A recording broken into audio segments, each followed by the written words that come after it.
Thanks so much for staying with us here on News Talk. Bruce DuPoint with you on this Tuesday. Presidential hopeful Bernie Sanders' campaign got a real boost this week when he won the endorsement of a major nurses union. And Senator Sanders continues to draw huge crowds on the campaign trail, some of the biggest we're seeing. It's all leading to speculation that he may become more than a nuisance for perceived Democratic frontrunner Hillary Clinton. Michael Kruse is senior staff writer for Politico and joins us now. Good to have you with us. Thanks for having me. When you're winning big endorsements, it's starting to feel as though there's a real factor to the Sanders campaign, that he may become more than a novelty act.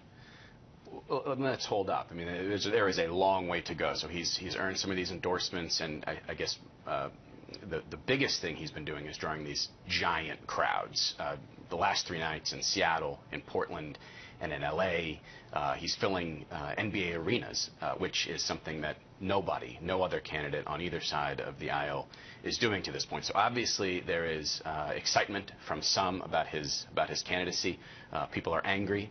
And so is he, in a way, and he's been saying the same thing. Income inequality, wealth disparity has been his #1 issue for 40 years, and so he's been practicing these speeches for 4 decades, and they're resonating right now. It's interesting because former Pennsylvania Senator Rich Santorum, who did quite well last cycle, which feels like about a millennium ago. 100 years ago, right?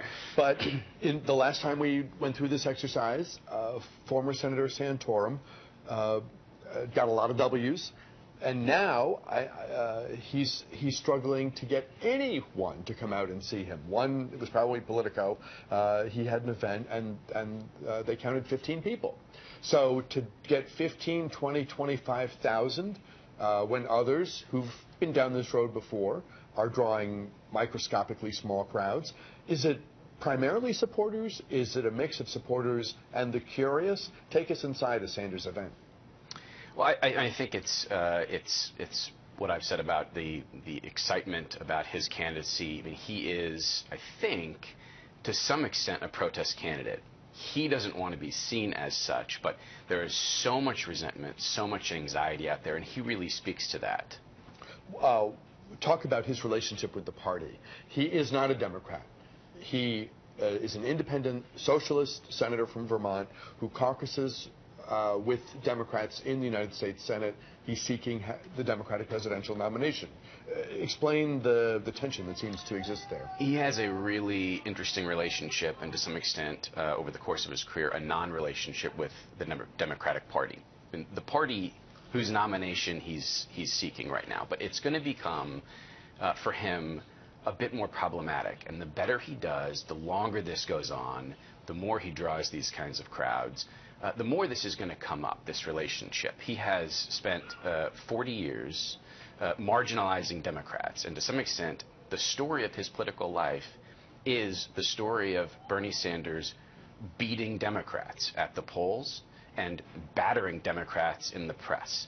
Some of that rhetoric, the Democratic Party is ideologically bankrupt, we shouldn't work with them, has cooled down over the last 25 years since he came to Washington, since he won a seat in Congress, since he became a senator in 2006. But that is still there. He doesn't consider himself a Democrat. He calls himself an independent. He calls himself a democratic socialist, but he is not a Democrat. He's never been a Democrat. And he considers, to some extent, the Democratic Party the same as the Republican Party. Both major parties, in his view, are too beholden to corporate interests. This could be problematic down the road because the process that will select a nominee is made up, not entirely, of course, but significantly of people who feel strongly about their party identification, about their connection to the Democratic Party. You think about the hall that we will see on TV for 3 or 4 nights in the summer of 2016 when all those flag-waving, sign-waving people from across the country gather wherever it's going to be, Denver or wherever. Where is Philadelphia? Philadelphia, yeah. Philadelphia. Somewhere we can be sure are some fairly large research files that Clinton or other people have come up with exactly what you're describing, this long history of anti-democratic rhetoric and activism. Absolutely. I mean, that large research file is on my desk that I put together. So if I can put it together, certainly other campaigns, chief among them, the Clinton campaign, is putting together the same thing. It's so early in the cycle that they don't really need to use that yet. And may never need to. And may never need to. But if they do, and when they do, they'll use it. Why isn't he running as an independent? So he's running as an independent within the Democratic primary, which is a little bit complicated, right? He cannot run as a Democrat within the Democratic Party. It just doesn't work, considering the things he's said. He's gotten to this point before in previous campaigns, and he's been asked this question, and he himself has used the word hypocritical. That would be what it would be for him to run as a Democrat in any of these races, including this current race. But the door is clearly there for him to run as a true independent, skip the nomination process, run. It's easier said than done getting on the ballot in all these states. So we don't pretend for a minute that this is not a huge burden for Donald Trump. You name it. It's a Ross Perot. It's a big deal. It's tough to do, very time consuming and expensive. But it's the obvious thing. It feels like, at some level, that Bernie Sanders should be doing. If he were running right now as an independent, not in the Democratic primary, I don't think he'd be getting the amount of attention he's getting, and he knows that. There's a very pragmatic streak to Bernie Sanders. He knows that.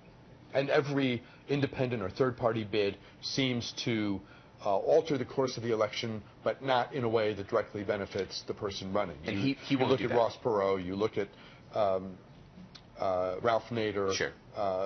They have impact, but not close to what they would hope for.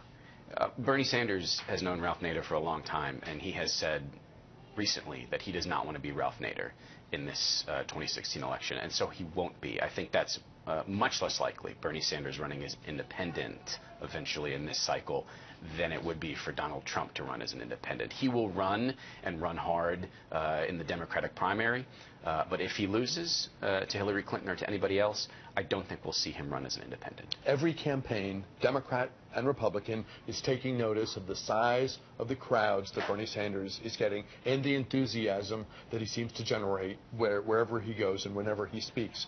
To what extent is there elements of that could be included in another camp's playbook, whether it's Clinton or even somebody on the other side?